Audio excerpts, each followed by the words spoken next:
Okay, so good morning. Today's daf is daf Yudchet 18 in Shevuot. We are near the top of Yudchet Amud Aleph, 8 lines down at Amar Rava. And what we're discussing is the ruling that our Mishnah dealt with two rulings associated with exits. One was related to exiting the Beis Hamikdash if you become tamei in the Beis Hamikdash, and the second is if in while engaged in intercourse, the woman announces that she has become tamei as a nida. So then you need to exit that intercourse relationship, but they're actually going to be different between the two, because while when it comes to exiting the Beis Hamikdash, you need to exit the most quick manner. When it comes to the intercourse situation, you need to allow, one would need to allow themselves, the man would need to allow himself to become soft and then exit, because we're concerned that because if he does exit while he remains erect, so then as a result he will have pleasure on the exit as well, and that pleasure will actually be a violation and cause him to be subject to a korban chatas, a sin offering. So we are now at Amar Rava, and Rava is noting the fact that we have a source that says that there's a situation where one is subject to two sin offerings. And so, one second, let me just see. Hold on. And so now we're going to take a look at that issue. So Amar Rava, I'm sorry, that there's a sin offering both in connection with the initial act of intercourse and with the act of exiting. And Rava is going to say that we have that support, we have a proof text from two different Mishnayos, one referring to entry and one referring to exit. That's his proposal to support the position that we just had, that in fact, what we're dealing with is a situation that there can be a situation where one act of intercourse could trigger two sin offerings. So Amarava v'tarvayo taninu, that both of these acts, both the entry being subject to a sin offering and the exit being subject to a sin offering, we have learned in a Mishnah. Kanisa Tanina, we learned about entering. Parisha Tanina, and we learned about exiting. Parisha Tanina, we learned about exiting Dikatani because we've got the following Mishnah. In fact, it's our Mishnah. So Haya Mishamesh im HaTorah, that if one is having relations with a woman who is Tahor, the Amralo Nitmesi, and then she says to him that she has become Tameh, so and now she's no longer Tahor, Torah. Ufeirash, and he separates miyad immediately. Chayav, he's liable. So that highlights that the exit itself is sufficient to create a sin offering.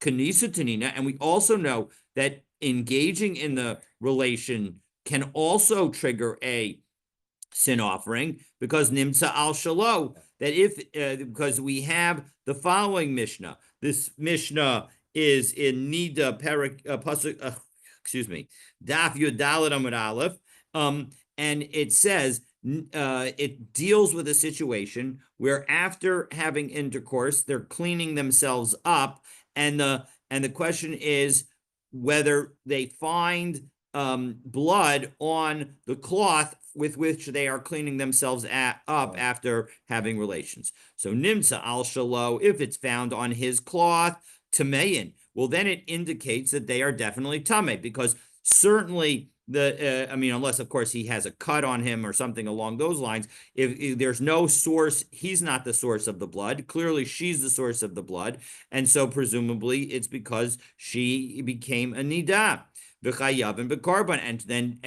they are going to be liable to a sin offering because they engaged in relations while she was a a nida, and of course they didn't do it intentionally, but so as a result, it's only a chatas offering. They're not subject to kares, but they're going to be subject to an offering. So my love, besamach levesta. So what do we think this is talking about? Maybe this is a situation where it was close to when she expected her period, va'akanisa, and it's referring to the entry. And so Amarle Rav Ada Bar Masna Larava. So 1 second, Rav Ada. So and that therefore we now have a second Mishnah that shows that the entry could trigger a sin offering. So Amarle Rav Ada Bar Masna Larava. So Rav Ada says, no, I don't think that's such a great proof. La'olam Emalach. Really, I could tell you, Rava, that we're not talking about when it was close to when she expected her period. The aparisha, and it's referring again to the withdrawal. The chitema parisha lamali. And if you say, well, why do I need that Mishnah to tell me about the separation? Hatanale, we have it in our Mishnah. So as Rashi says, Hatanale, this is now 3. We're on Yud Chetamid Aleph 6, 9. From the bottom of the narrow lines of Rashi, about 14 lines up, Hatanala, Hachmas Nisan de Shevuos. In our Mishnah, in Masechet Shevuos, we saw that we already know that the separation could trigger a sin offering. So, Ha'etzrich Lashmeina Nimsa al Shalah. No, it's not for the part of where the Mishnah over there in Nida talks about when it's found on his cloth. It's talking about when it's found on her cloth. What happens when it's found on her cloth? Nimtza al shalah, tamei and besafik. Well, then it's a situation of doubt. Upiturim in a carbon, and they're not, they're exempt from having to offer a sin offering because they are tamei only out of doubt in this case. Actually, he's tamei out of doubt. She's going to certainly be tamei, but they're tamei out of doubt in this case because it's possible that she only began to menstruate after they had relations, before she began to wipe herself. So as a result, that's why we're going to say that so in order to teach that law, that was important. So al shalah, and once they're going to tell us about when she finds blood on her cloth, so tananami nimtza al shalah. So they also taught it when it's found on his cloth. So Amrle Ravina la Ravada mi matzas la ukma lahahi. 1 second, can you really say that the Mishnah is talking about bishalo samach lavesta? So again, the aparisha, and it's about separation. Hanimsa katani. It says that the blood was found. The nimsa lavasar hachi mashma, and found implies that it only became known afterwards. The aparisha, and if in fact the issue is in connection with the separation, well, then the only time the separation can be problematic and not the entering is if it was discovered in the middle, where she says something in the middle of the relationship. So the parisha, so then me'ikara ki parishle. So then from the, he had to know mikara havyale yediyah. He must have already known at the moment of separation. And clearly here, the discovery is all at the very end, after the relationship is completed. So Amrle Rava, so Rava said, Sayes mai de Amar Rabach. Listen to what your teacher is saying. Meaning, if we follow up Amrle Rava, it's 1, 2, 3, 5 lines up in the Rashi. We'll keep our finger on the Rashi here because we're going to do the next several. So Amrle Rava le Rav Ada. Rava says to Rav Ada Bar Masna that, listen, you had this question that you were trying to counter my proof, but, you should listen to what Ravina is saying, because Tzayisma de Ka'amar Rabach, as Rashi says, Ravina, who's your teacher, Delo beparisha matzis leukma. You can't say that this other Mishnah in Nida Daf Yudalad is talking about the separation, because for the exact reason that Ravina said. Okay, so Heiki matzis, right? So Rav Ada now, so even though it doesn't actually say Amrle Rashi uses Amrle, inserting the words that Rav Ada Bar Masda is now going to go back and explain his approach. Hechimatzis. How can I explain this Mishnah?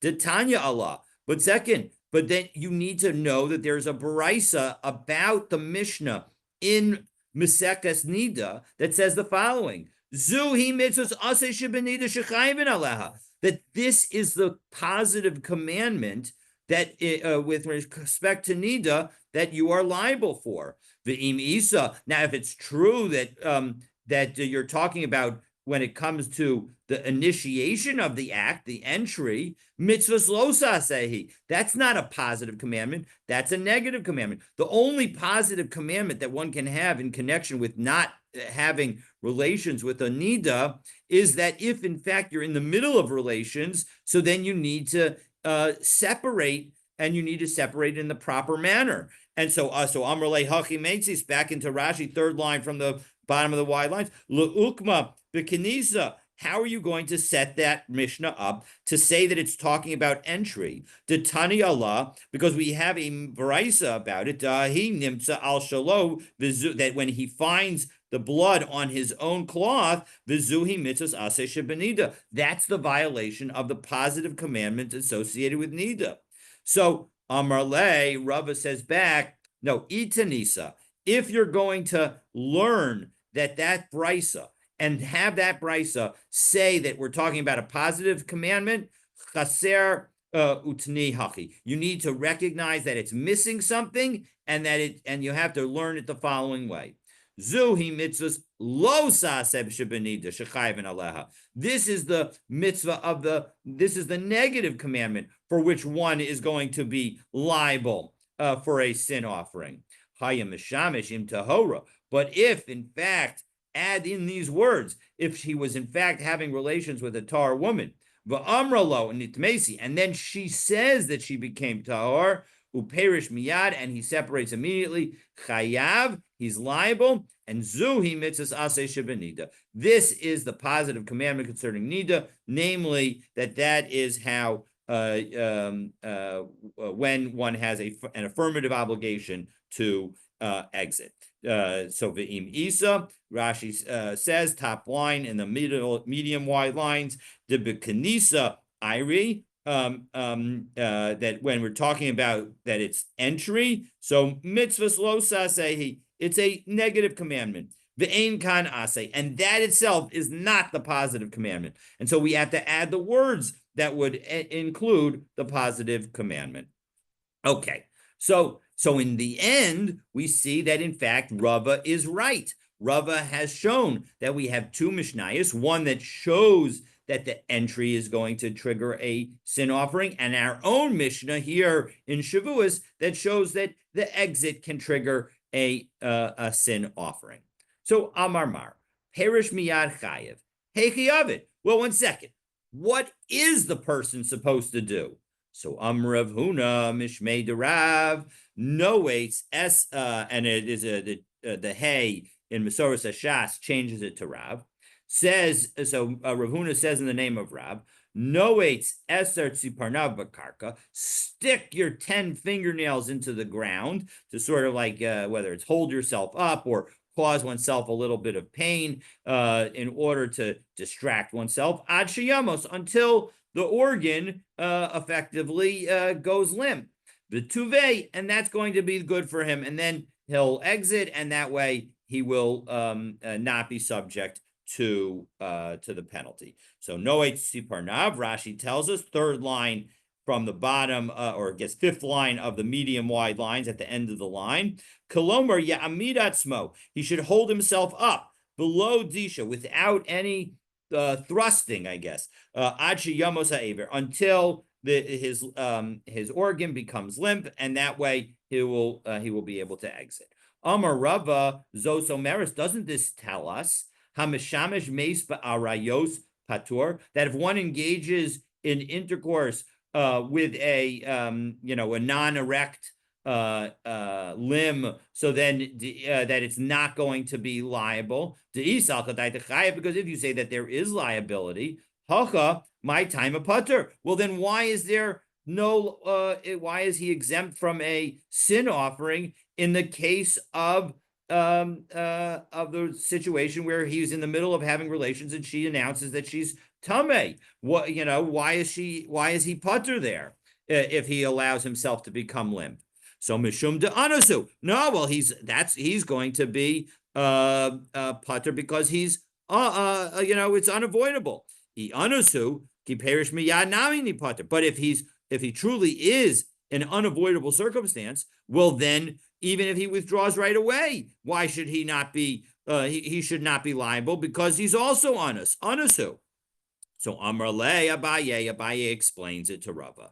La'olam emalach. Really, I can tell you hamishamish meis ba'arayas chayev, that if one has relations with a prohibited woman, a man has a relationship with a prohibited woman, and he does so even though his organ is not erect, so he is going to be liable. My time at putter. Why is it in this case of when he's exiting the nida that in that situation he'll be exempt? Mishum de honest, because he is in fact it's unavoidable. Because mishum de anasu. V'hada amrat ki parish miyad amai chayev. And as for your question, well, why if he leaves immediately when he's still erect, he's going to be liable? Shahayalo lifrosh bahanas muetis, because he should have used a less pleasurable method of exiting. Uperish bahana maruba, and he chose to leave in a more pleasurable manner. So Amrle Rabba Bar Chanan La Baye Imkain Matsina Aruka Ukitsara Benida. Well, 1 second. What you've just described, you've shown that there is a quote unquote fast way and slow way, both with respect to how we exit the Beis Hamikdash and with how we exit having intercourse with a nida. So so as Rashi says, last line in the Rashi, chiluk ben kitsara, that we've differentiated between a short way, v'aruka, and a long way. She'im herich v'shah patur, because if you spend the time and wait, you're going to be exempt. Being perish b'kitsara, and if you end up separating quickly, kolomar miyad, right away, lahavi chayev, you would be liable. So and now we continue as we turn to Yudchet Amabed. V'anan b'mikdashnan. And yet we learned in the Mishnah this distinction between short time and long time only in connection, short way and long way, only in connection with the Beis Hamikdash. So why not, as Rashi says at the top of Rashi, we should have learned a similar kind of language with respect to Nida. No, the answer is Ella Mishum Delo Dami. Really, it's not comparable because it's the opposite. Aruka dahacha kutsara dahasam. When it comes to the long way in the case of Nida, that's the right way in the case of Nida. That's like the short way in the Beis Hamikdash. But Aruka dahasam kutsara dahacha. And the long way in connection with the relations is the short way, meaning is the wrong way when it comes to the long way with respect to the temple, the Beis Hamikdash, is like the short way in connection with Nida. So it doesn't align perfectly. So that is why we didn't reference the two together and use similar language of long way and short way by both of them. So Maskif la Rav Huna Brei de Rav Nasan Umi Amar Abaye Anasu. Did Abaye really say that somebody would be considered an anus in that situation? Alma Bishalo Samach Lavesta Kamrinan. That shows that our Mishnah is not talking about when it was close to the time that she was expecting her period. But 1 second, it was Abaye who said that this case in our Mishnah could be one in which one would be liable for 2 sin offerings, namely one for entering and one for withdrawal. Alma b'samach levesta askinan. We saw that means that you need to say that it was at the same time as her veset. So as a result, V'hamar Abaye, take a look in Rashi, fifth line in the narrow lines of Rashi on Yudchet Amabed.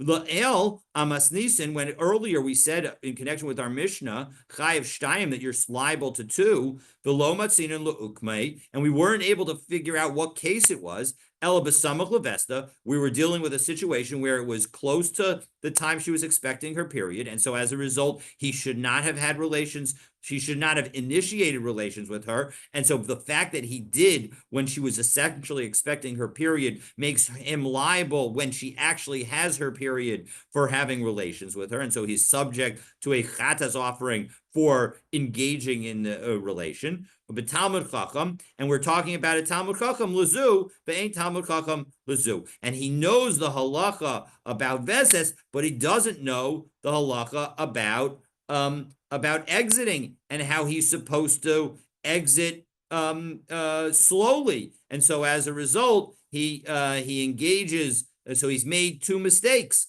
So he made the mistake in connection with the entering, and he's now made a mistake in connection with the exiting, as we said earlier. So second, how can Abaye say that the case of our Mishnah is really talking about a situation where it's not at the time of the Veset, when in fact it seems like the only way we can establish his statement of saying that our Mishnah involves two sin offerings is by saying it was at the time of the Veses. So ki itmar da Abaye ba'alma. No, when he said in connection with having relations with a nida that it's possible to have two sin offerings, he was not saying that that's the case of our Mishnah. He was just saying that in general. The case of our Mishnah is dealing with a situation where it was not next to the Veset. Okay. As Rashi says, ki itmar da Abaye dechayiv shtayim ba'alma itmar v'lava masnisen. Right, we'll stop there in that Rashi. The point is that it was when he said that you're liable for two sin offerings, it was a general statement and did not relate to our Mishnah. So now the Gemara turns to the situation of how do we know that somebody is liable for engaging in this behavior, for a sin offering in connection with having relations with a nida and exiting quickly as opposed to exiting slowly. So, boy mine Rabbi Yonatan ben Yossi ben Lukunya, Rabbi Shimon ben Yossi ben Lukunya. So the one brother seems to be asking another brother the following question: Azhar lavoel nida minayim min Torah. How do I know that you can't have relationship with a nida? Now, of course, that's in some ways a silly question because the Torah says that explicitly. And so as a result, the other brother was frustrated with presumably his younger brother. I'm just going to make that up. Shakol kala. So he threw a clod of earth at him. Pasuk Bey, he took a clod of earth, Pasuk Bey, and he threw it at him. Azhara levo el nida. So when you're asking me a question about how do you know about a warning, it says explicitly in the Torah, don't approach a woman when she is a nida. So, Ella, no, really, let me clarify my question. Azhara l'mishamish ima Torah. No, how do I know that you need to not leave the woman immediately if she says that she's tameh, and that you need to allow yourself to become limp? So Amar Chizki Amar Kra Usehi Nida Sa Alav, right? That the situation of her nida is on her. This is Vayikra Parak Tesvav Pasuk Kaf Daled. So two weeks ago, in terms of Torah portions, Va'afilu B'shas. Or maybe 3 weeks ago, in terms of Torah portions. Even when the time of her separation, she needs to remain with him. Namely, that there are certain times when they should be separated. Namely, that she's a nida, but they need to stay together because he needs to allow himself to become limp. So Ashkechan Ase. All right, so now you found the positive commandment that you need to about how to withdraw. Lo Saseminolan. How do I know the negative commandment? So Amar of Papa, Amar Kra, Lo Sikrav, don't approach. Lo Sikrav Nami Lo Sifrosh. And actually, the word tikrav of approaching can also mean separating, that you can't separate. How do I know that? Diksiv, because we have a pasuk in Yeshaya that says, Ha'omrim kravelecha, those who say, approach yourself. Al tigash bi, don't come close to me. Ki kidashticha, for I will contaminate you. Because so the idea being is there, the kravelecha is saying come close, but it actually means don't come close. It means to separate. So that shows that krav can also mean separate. And so as a result, lo krav can be understood to also mean you shall not separate. And so there is the negative commandment. So Tanu Rabbanan v'hizartem es b'nei Yisrael mitumasam. And the rabbis taught in a brisa that so now the Gemara is going to tell us that you need to separate from a woman near when she's expecting her period. This is the idea that a woman keeps track of how long each interval was, and at the end of the interval, when she expects her next period, you need to separate for the 12-hour time period, whether it's daytime or nighttime, roughly 12 hours, depending on, time of season, but the daytime or nighttime associated with the time when she had her last period. And so that is the requirement. And so how do I know that? Because the Torah says, "V'hizartem es b'nei Yisrael mitumasam," that you shall separate the children of Israel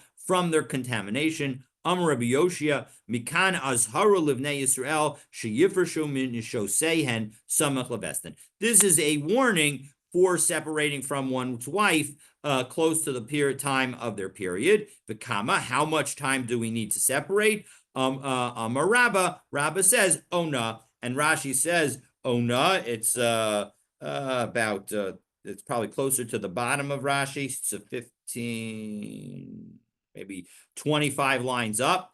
Ona, beginning of the line. But Meseches Nida Mefurash O Yom O Laila, whether it's the day or the night.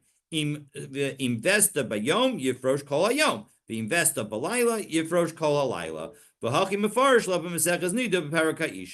as a result, we can see that in Maseches Nida, that you either separate the entire daytime or the entire nighttime. This is, by the way, although it sounds from this like it's a biblical requirement, it's generally understood to be a rabbinic requirement. Although some Rishonim say that it is biblical as well, but others, and I think that's how we paskin, that it's only rabbinic. But in any event, the bottom line is that one needs to be careful that to separate from one's wife when during the 12-hour period or daytime or nighttime period during which she's expecting her period.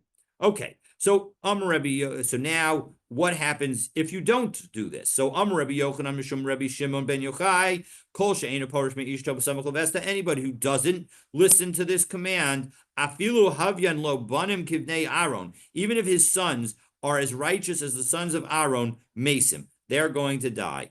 Diksiv v'hizartem es b'nei Yisrael mitumasam v'hadava b'nidata, that we have at the end of Tazria Mitzorah, it says that you, Parshas Mitzorah, it says you shall separate the children of Israel from their contamination and the Nida in her state of separation. So we have the halachos of Nida at the end of Parshas Mitzorah. And the Samichle, Achrei Mos, and immediately thereafter, it's Achrei Mos. And so it refers to the death of Aaron's two sons. So as a result, that juxtaposition highlights that if one's not careful about these topics, so then one could potentially lose their children. So Amar Rabbi Chia bar Abba, Amar Rabbi Yochanan. So Kol HaPoresh Me Ishto Samach Levesta Havyan Lo Banim Zacharim. That if you do engage in this separation, well, then you'll have male children.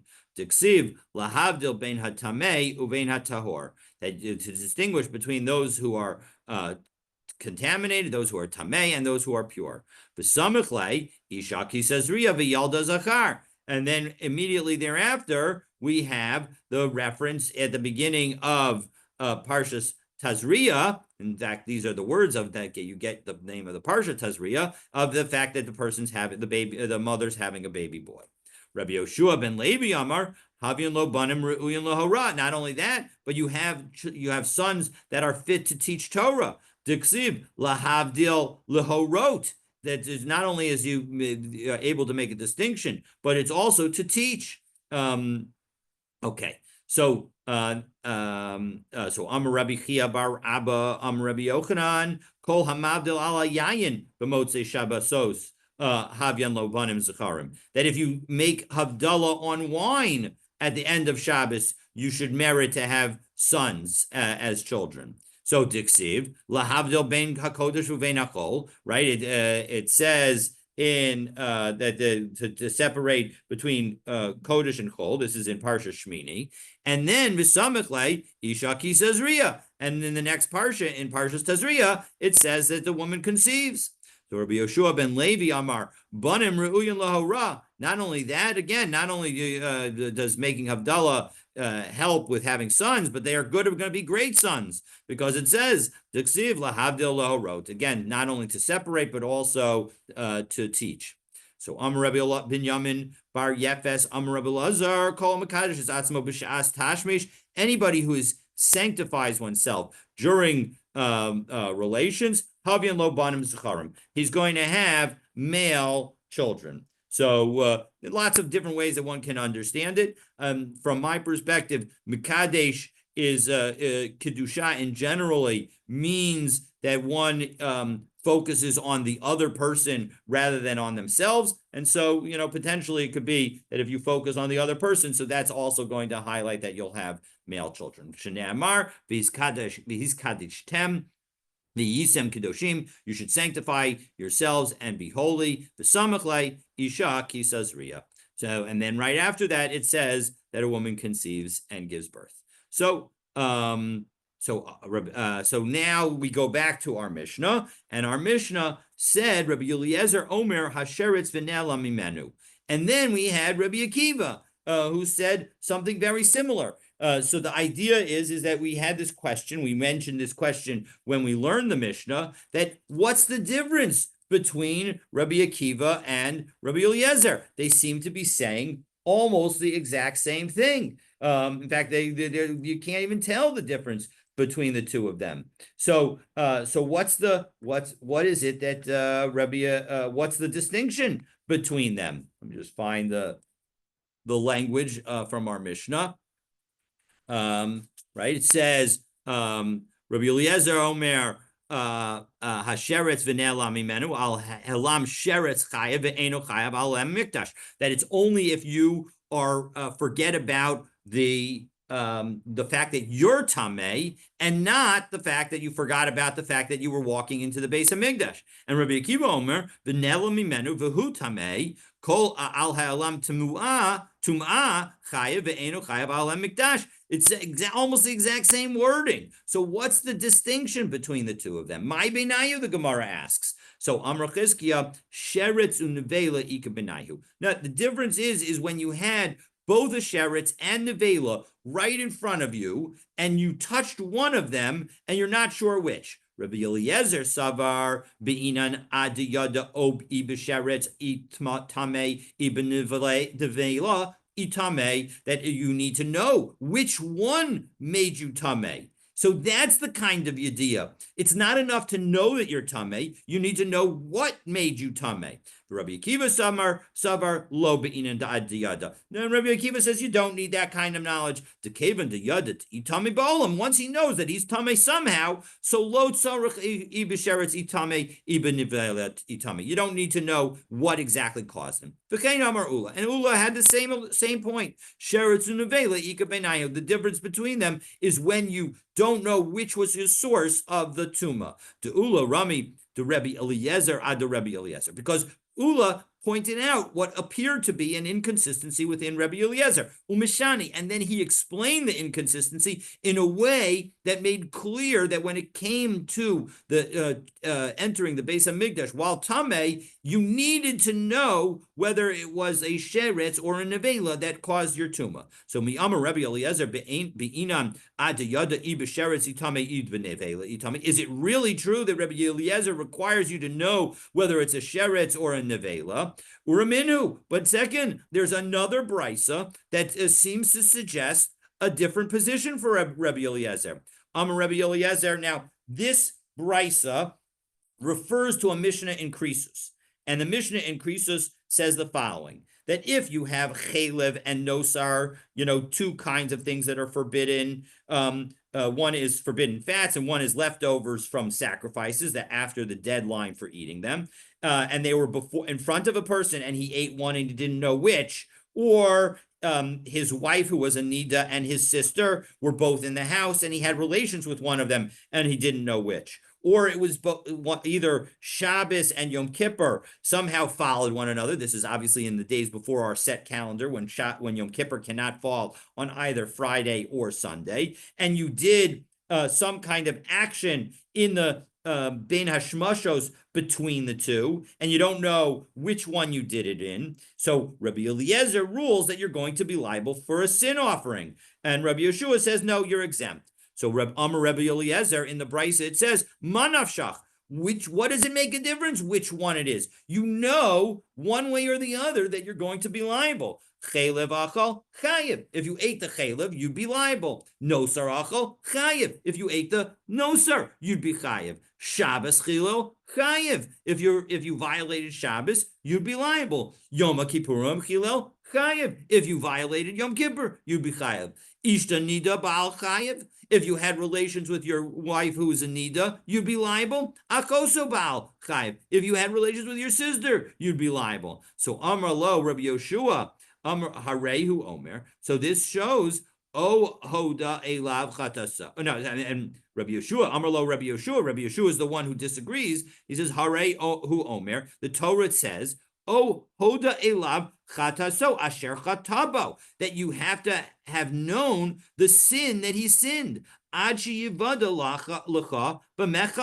You need to know your specific sin. So the point is that this Mishnah, this Brisa, which modifies the Mishnah in Krisos, seems to make clear that according to Rabbi Eliezer, you don't need to know the specific tuma. And yet in our Mishnah, we're saying that you do need to know the specific source of the tuma. So Umishani, and so Ula reconciled the two statements of Rabbi Eliezer and explained Hasam over there when it comes to the sin offering, a chatas offering. Asher chata vehevi amar Rachmana. The Torah says that he sinned and he'll bring. Chet koshu. Doesn't make a difference whether you know the specific sin. And as long as you sinned, you need to bring the sin offering. But here, mikti. Let's take a look and see what the Torah says. Ksiv, b'chol davar tameh. Whatever you are tameh with. O benivlas sheretz tameh. Whether it's a sheretz, so and that's the next words. So lamali, why do we need, once we tell me that anything that will cause me to become tameh, and then I go into the Beis Hamikdash will be a problem, why do I need the words o benivla sheretz tameh? Or if I touch a cadaver of a sheretz, why do I need that? So shma mina, it's coming to teach us it's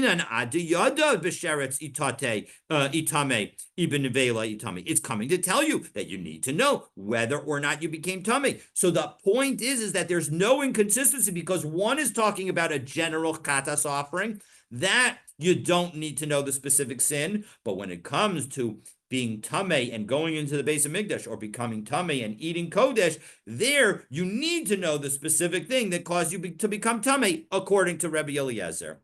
Rabbi Akiva. What about Rabbi Akiva? Why doesn't he require you to know what caused you to become tameh? Doesn't he have that same verse of O benivla sheretz tameh? Aidi diboy lemichtav behema v'chaya. So likid Rabbi, so ksiv nami sheretz. No, the point is that we saw all the way back on Daf Zayin Amud Aleph a lesson that Rebbe had, that we said, I think it was Rava who said that, oh, Rebbe is so terrific for having taught this lesson. And it was that the fact that it says behemat tmeya, that even though it said chaya, which could refer to all the animals, it then also goes ahead and says behema, and it says behemat tmeya. So we make a gzera shava from behemat tmeya here in connection with the korban olav yored, and over there in connection with eating kodesh while tameh, to teach us that that both of them, that when it says the korban olav yored, it's also talking about a case where you were to eat kodesh when you are tameh, because again in Perek Hey of Vayikra, it doesn't detail the specific sin. It just tells us that it's about tuma in general. And so as a result, because Rebbe needed the Torah to tell us about behema and chaya, because it needed the chaya, and then once we had chaya, we don't need behema, and so now we have behema in order to make this gzera shava. So once we're telling about both kinds of those kinds of animals, so we'll also write about sheretz, and there's nothing special about that language. Kedetana debei Rabbi Yishmael, Kol parasha shenemra v'nishneit. Anytime you have something in the Torah that is stated and repeated, lo nishneit ela b'shvil davar shenischadesh ba. It's only repeated for something new in it, and so as a result, once we find the new thing in it, the other things could just be unnecessary. It could be that there's some things that weren't necessary to tell, and because on some level, the Torah often will sometimes speak, at least according to some opinions, in the way of people that involves repetition, even if it's not necessary. Rebbe Eliezer, hi ba my avidle. So one second, what does Rebbe Eliezer do with the language of ba, where we said that the point is that it's specifically oh hoda elav chataso asher chataba, that it seems to suggest that you need that that Rabbi Yoshua says that you need to know the specific sin. So what does Rabbi Eliezer, who says you don't need to know the specific sin, what does he do with that word ba? So pratlamis asek, he says, you know what it does? It comes to tell us that if you're doing something else that's mutter, and you accidentally, in the engagement of that mutter action, do something that is that if you did directly, you would actually be subject to a sin offering. You're not going to be subject to a sin offering. So let me give you some examples. You bend down to pull up what you think is a flower that is disconnected from the ground, and you pick it up, and all of a sudden you realize, oh no, this flower was connected to the ground, and I just ripped it out of the ground. And so on Shabbos, that would, if you picked it up and you forgot that it was Shabbos and you did that, you would be subject to a chatas offering. But because it's misasek, because you thought you were engaged in an action that is completely permitted and had nothing to do with the action that is prohibited of uprooting something from the ground, so then you're not going to be subject to a sin offering according to Rabbi Eliezer. So that is where we'll pause for this for today, and tomorrow we're going to continue to discuss the dispute between Rabbi Eliezer and Rabbi Akiva and offer another interpretation. So again, we started today with the interpretation of what's the machlokas, or we ended today with what's the machlokas between Rabbi Eliezer and Rabbi Akiva, and we said that according to Rabbi Eliezer, you need to know the source of what is of what caused one to become tameh before one went into the Beis Hamikdash in order to be liable. And Rabbi Akiva says you don't need to know the source. But tomorrow we will see the position of Rabbi Yochanan, which is different and suggests a different possible distinction between Rabbi Eliezer and Rabbi Akiva. Wow. Have a wonderful day. Looking forward to continuing our learning together. Okay.